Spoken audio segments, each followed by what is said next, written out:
But occasionally a student will go to it's very often that they are from a smaller town and don't want to go to a bigger school or this or that, and sometimes they end up at a school that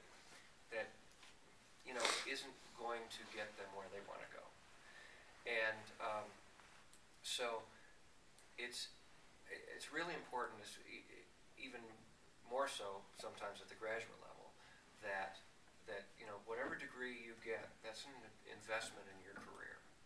And the contacts you make, Eastman is a great example, but there are many, many others. All good schools of music have faculties with connections, and those don't get you a job, but they may get you an interview, and they'll get you connected with the right people. If someone's going to go to New York and become a freelance, we had a music industry major who was a terrific bass trombonist, probably the best trombone player we've had at Syracuse since I've been there in the last 15 years. Graduated about 6 years ago. And he went to New York and started studying with the right people and started freelancing, and he got some work. And now he's playing. He did some playing in Europe, and I'm not sure where he is now, but he's playing in a symphony orchestra. I think he's back in Europe.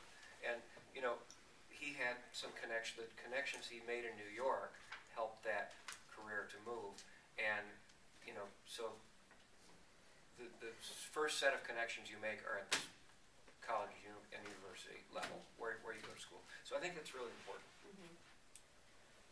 From the financial aid point of view, for students who are transferring, will they still be able to get a financial aid package or a scholarship package if they're transferring from one school to, let's say they were transferring from, I don't know, University of Rochester to Fredonia. Would they have the same opportunity that someone new coming in? Yeah, I mean, we all are, and especially right now because of what's happening with the community college demographic. Right. It's gone up. I mean, you look at Joe Biden's wife, really big and strong on community colleges. There's a television series now called Community. Community colleges and transfer students are a critical piece in our enrollment funnel. We value transfers, all of us do. They graduate at our institution at a higher rate than our first-time full-time freshmen. So absolutely, they can transfer their federal student aid.